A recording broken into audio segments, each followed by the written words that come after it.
and welcome. I'm Brandon McPhee and you are tuned in to our programme Brandon McPhee Scotland. I'd like to thank you for dropping by and hope you all enjoy the episode. I'm here in the Royal Borough of Wick.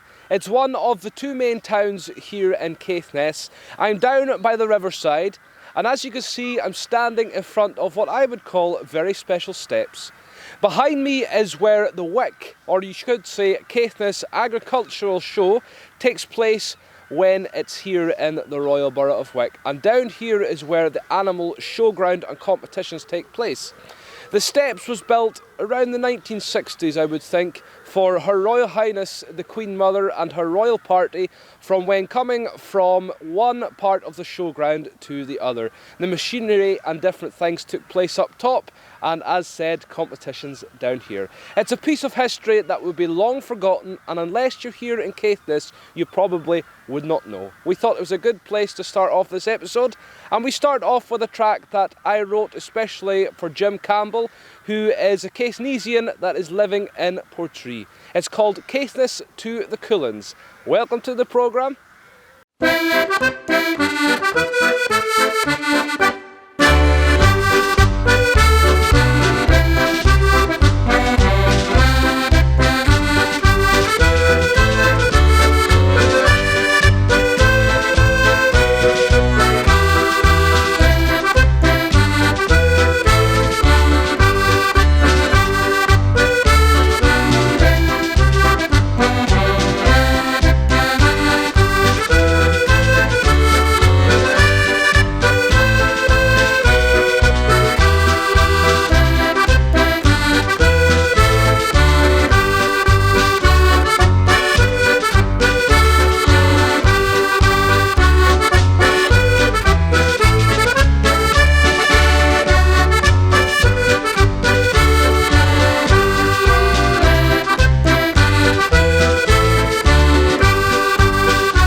Now, I'm reliably informed that when these steps were first built, they were on railway sleepers and now being concreted over.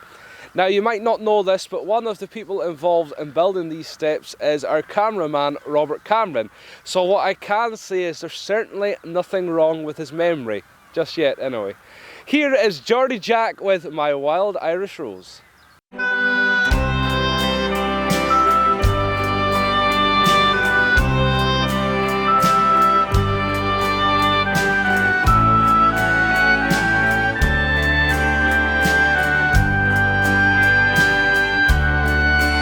My wild Irish rose,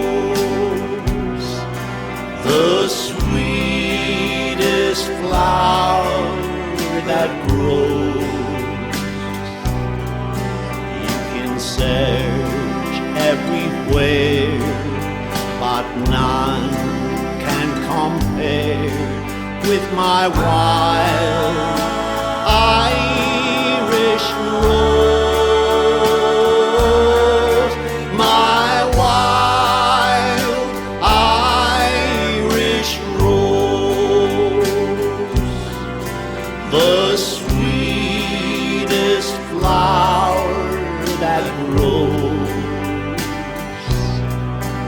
And someday, for my sake, she might let me pick the blue from my wild Irish rose.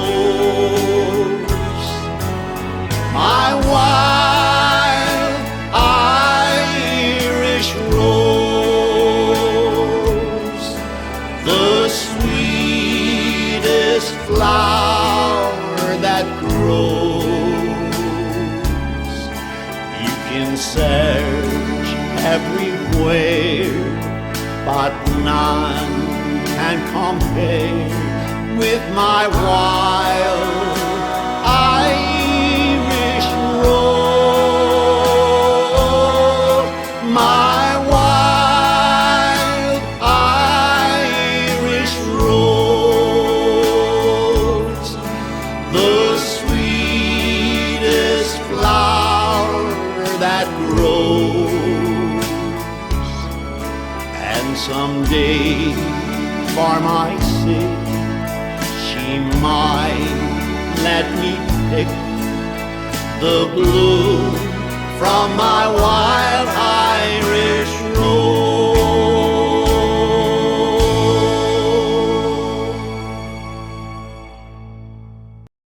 Recently, I had the pleasure of catching up with fiddler extraordinaire Karen Stephen. We're going to take a look back to the chat that we had and hope you all enjoy it. Today I'm joined with fiddler Karen Stephen, who has been playing fiddle for most of her life and has been recognised as one of the top fiddle players here in Scotland. I was honoured to have Karen part of my very first live DVD recording at Leith Arts Centre on Pan Records. That's over 10 years ago now, and doesn't the time fly. Oh, hi Brandon, good to speak to you. It's so great to have you on the programme. Thank you. It feels like yesterday we did the DVD. It was a fantastic experience, and we didn't play together on that track, but maybe some point in the future we'll get a chance to have a tune with yourself. It'd be fantastic. Could you tell our viewers a brief history of when you started off on the fiddle?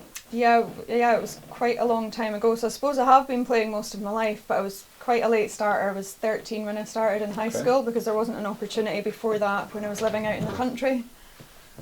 Who would some of your influences be? Well, in the early days, Ali Bain springs to mind. He was a really strong influence on my playing, but my teacher Ian Sinclair from the folk band Mark, really inspiring and encouraging with all youngsters. And the policy was we had to learn classical music, but I didn't really take to it very well. So when the Highlands became twinned with the Cape Breton Island in Nova Scotia in 1986, that gave us an excuse in the high school to start learning traditional music, and then things just moved on from there. I think one of the first times I ever was introduced to you was actually watching one of Gibson Ross's video collections of Caithness. That's a wee while ago now, but I always remember thinking, whoa, what a fiddle player. Oh wow, thanks very much. Yeah, I thought the same about you when I first heard you. And it'd be a wee while ago now. That was a fantastic experience. I played in a trio on that recording with Gibson Ross and also with Bobby Cogle. Yes, that was on quite a few something. tracks. Yeah, it was really good fun. Well, obviously during lockdown everything for music came to a complete stop, and as we were talking earlier, it was forced upon us. However, you kept busier than ever. Can you tell our viewers how you did that? Well, I've actually got a full-time day job which isn't in music, so for me it didn't affect me so much. But the project I've been working on recently, I think lockdown's actually benefited us because it's forced us into doing like virtual music, and realised it does actually work. It's certainly got us in the creative kind of mood anyway. So definitely. But you've written a lot of tunes throughout that time. You've done a music book, you've recorded a CD. Could you tell us about the inspirations and the reasons behind some of this? Well, lockdown again, I was furloughed for a few weeks back in 2020, and I thought, well, what am I going to do with my time? And I thought, well, I've got all these tunes, maybe I'll spend my time on music, and it was fantastic. I didn't have any work pressures from my day job, so I just got stuck right into it. And in 28 days I turned around the book, I learned about publishing, I researched what kind of books I liked the look of from a print point of view, and I got in contact with the artwork lady from my previous CDs, and she'd never done a music book before, but between us we learned quite a lot along the way. So that was the first project, and then on the back of that I didn't have any of my original CDs left, so last year I started putting together a compilation album and some of my new compositions on there as well. There's a very special tune that we're going to talk about today, and I'll leave it over to you to introduce about the tune. It's a fantastic tune, it's a very special one, and could you tell everyone a little bit about it? Well, thanks very much for your kind words. It's quite a slow tune. It's called Angel Boy, and I composed it in memory of my great nephew, who sadly passed away last year in August 2021 as a result of a road accident. He was on life support in Glasgow in the Sick Children's Hospital for 3 days, and they've been a tremendous support down there for the whole family, the NHS. The environment there was like peaceful, calm and very supportive, and so the tune is really quite inspired by that environment and also the effect it's had on myself and the family, like losing Ian, because he was a really bubbly, vivacious character. Yes. And you'll hear in the tune that it doesn't reflect his bubbly nature, but I suppose it's a tribute to him and yes. You know, my thoughts and memories of having him in my life. And living in Aberdeen, I would only see Ian about 4 times a year, but it didn't make any difference. It was just like meeting an old family member again. Yes. He was really engaging, really loving and caring. Indeed, it's a very special tune, and you've now also recorded the tune, and it's got a whole lot of different musicians from all around the world. What countries would be part of the recording? Yeah, I was really lucky. I reached out to professional musicians from USA, Canada, Scotland and Sweden, and some friends, some hobby musicians, professionals, a whole mix of instruments. And I thought, well, I'd like to give an opportunity to people that might not otherwise be brave enough to try and do it themselves. And people have really taken it on board and, you know, have obviously been affected by the story as well about Ian. They're either parents themselves or their parents know my family. So it's touched a lot of hearts. And I've leaned on experts in the field of recording and video editing to put it all together. So how do we listen to the track? How do we watch the video? And how can we get the information about all that we're talking about at the moment? Well, this is a fundraiser for the Glasgow Children's Hospital charity, which is actually the local hospital for someone who's undergone such a trauma, although we're up here in Caithness. And it's going to go on to some social media platforms, Facebook, for example, Twitter, Instagram, and a few others. We'll put it out on some radio airplay and some other online shows. So yeah, we've had a lot of support and encouragement, and it's almost ready to go live, and we'll try and amalgamate the platforms all to go live around the same time. And that would be on your Facebook page as Karen Stephen as well? Yeah, through my Facebook page I'll set up a Just Giving page where listeners can donate if they wish to the Children's Hospital charity, and then they'll take care of also tagging people through Instagram. So it's good to have their support on board. So they're going to do some of that work, and I'll do a little bit as well. It's very inspirational, Karen, and we wish you all the best with your journey ahead. It's certainly an honour to have you here, and well done with all the composing, and we hope to catch you sometime in the not so distant future. Thanks very much. Great to catch up with you.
This is his first time on the programme. Bill Conlon, who I've seen on the news recently actually, along with his wife Sue Gray.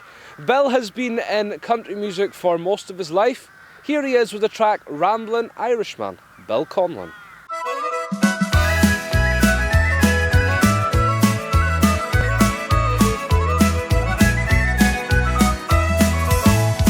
It's a slow road that winds through the sweet Wicklow pines. It makes me wanna stop along the way, but the road just takes me on, for it's time that I was gone. I'm a rambler and I ain't got time to stay. I'm a rambling man, stepping lightly through the early morning dew. And I always will be led by the road that lies ahead. I'm a trailing, travelling, roving Irishman.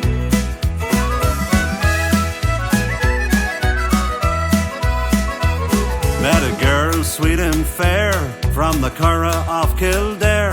With a smile she welcomes me to Ballyroe, but the twinkle in her eye lets me know that I must fly. With the see you later wave, it's off I'll go. I'm a rambling man, stepping lightly through the early morning dew. And I always will be led by the road that lies ahead. I'm a trailing, travelling, roving Irishman.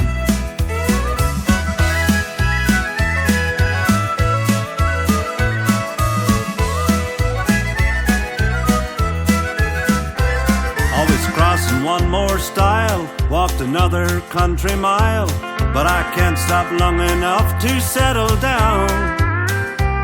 If you see me on your way, stopping past the time of day, and I'll see us all the next time I'm around. I'm a rambling man, stepping lightly through the early morning dew. And I always will be led by the road that lies ahead. I'm a trailing, travelling, roving Irishman. I'm a rambling man, stepping lightly through the early morning dew. And I always will be led by the road that lies ahead. I'm a trailing, travelling, roving Irishman. And I always will be led by the road that lies ahead. I'm a trailing, travelling, roving Irishman.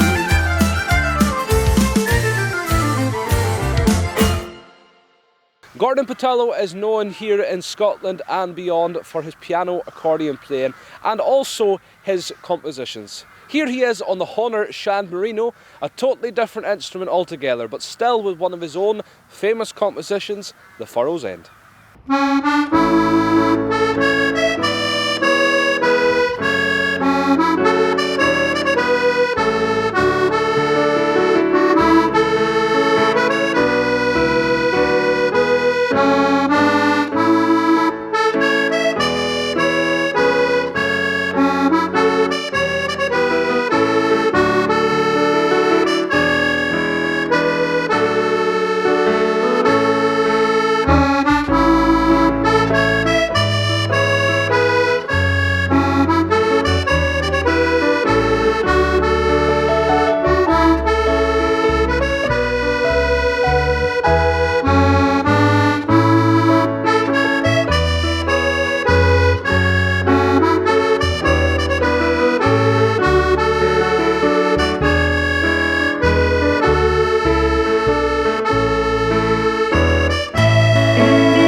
now on the very last track of the programme. We'd like to thank you for tuning in, and don't forget you can catch us the same time next week here at the same place.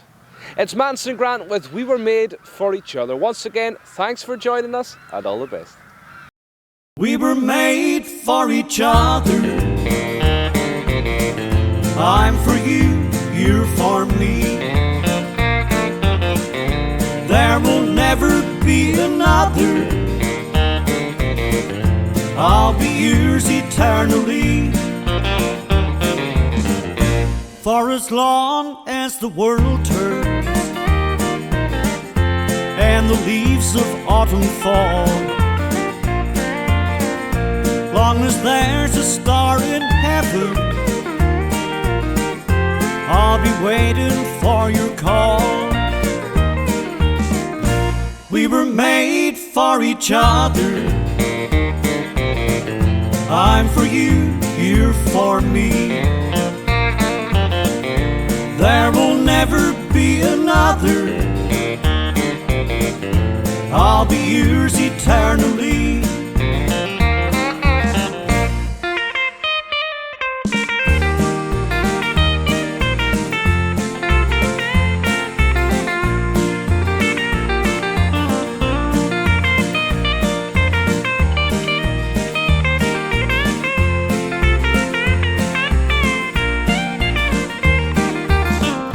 For as long as the wind blows, long as summer follows spring, long as winter brings the snowflakes, I will love you constantly. We were made for each other. I'm for you, you're for me. There will never be another. I'll be yours eternally.